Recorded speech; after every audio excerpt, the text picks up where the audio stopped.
नमस्कार दोस्तों, आखिर कब तक होता रहेगा देश के बच्चों के साथ अत्याचार? क्यों हो जा रहे हैं प्राथमिक विद्यालय बंद? कैसे हो जा रहा है पेपर लीक? कैसे पेपर में इतनी असावधानियां हो जा रही हैं?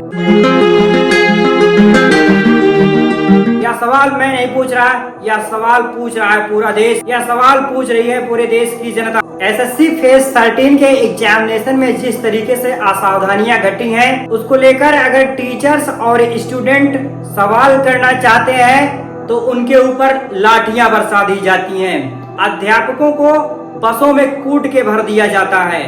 विश्वगुरु की कल्पना करने वाले देश में जहां पर अपने आप को हवाबाजी में विश्वगुरु का ओहदा दिया जा रहा है, वहां पे गुरुओं का सम्मान नहीं हो रहा है। गुरुओं पर लाठियां चलाई जा रही हैं। क्या ऐसे भारत देश बनेगा विश्वगुरु? आज देश की मेन स्ट्रीम मीडिया में जहां पर मुद्दा होना चाहिए एसएससी का, विद्यार्थियों का, वहां पर आज मुद्दा क्या है? प्रेमानंद महाराज, अनुदाचार्य महाराज, बाबाओं को मेन स्ट्रीम मीडिया प्रेजेंट करने में लगी हुई है। फला बाबा ने क्या कहा, ढकाने बाबा ने क्या कहा, मीडिया का काम अब बस यही दिखाना रह गया है। और वहीं बात की जाए अगर मानसून सत्र में संसद भवन में चर्चाएं क्या होनी चाहिए, जहां पर चर्चाएं देश के युवाओं की होनी चाहिए, युवाओं के भविष्य की होनी चाहिए, वहां पर चर्चा किस बात की हो रही है? समोसे की, समोसे की साइज की। समोसा कहाँ पे छोटा मिल रहा है, कहाँ पे समोसा बड़ा मिल रहा है, चर्चा सदन में इस बात को लेकर हो रही है। धन्य है ऐसे नेता और धन्य है ऐसे लोग जो इनको चुनते हैं। समोसा तो हमारे अयोध्या, सुल्तानपुर और अम्बेडकर नगर में भी अलग अलग साइज का मिलता है, दाम भी अलग अलग है। कहीं पे समोसा 10 रुपए का है तो कहीं पे समोसा 8 रुपए का है तो कहीं पे 15-20 रुपए का है। लेकिन हमें उस बात को लेकर कोई आपत्ति नहीं है, कोई चर्चा उस पे हम नहीं करना चाहते।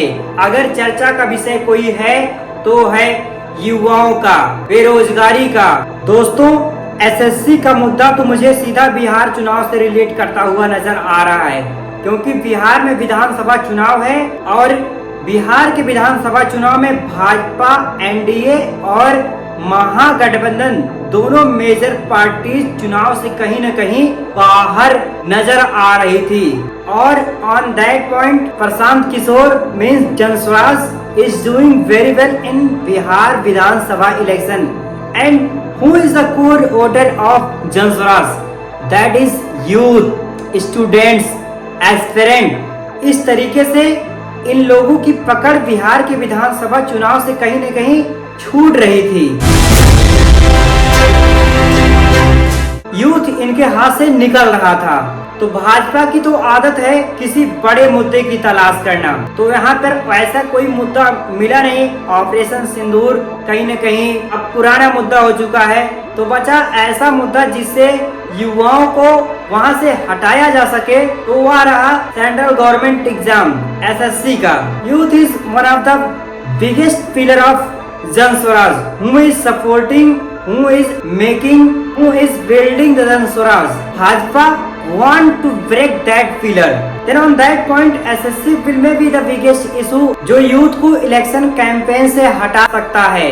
एंड एसएससी आप सभी को पता है कि सेंट्रल एग्जामिनेशन है, तो इन्होंने इस पिलर को ही गिराने का फैसला कर लिया और वह पिलर गिराया भी गया एसएससी फेज 13 के एग्जामिनेशन में हुई गड़बड़ी को लेकर। अब यूथ अपने लिए लड़े या अपने राज्य के लिए लड़े या अपने परिवार के लिए लड़े, तो यूथ को कहीं ना कहीं साइड किया गया इस एग्जामिनेशन के माध्यम से।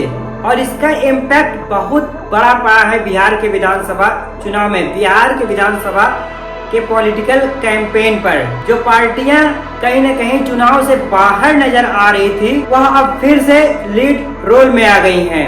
अब बात यहाँ पे आ जाती है कि भाजपा अगर युवाओं के साथ इतना गलत कर रही है तो युवाओं का वोट कैसे एक्वायर करेगी, कैसे इकट्ठा करेगी, कैसे युवाओं का वोट लेगी?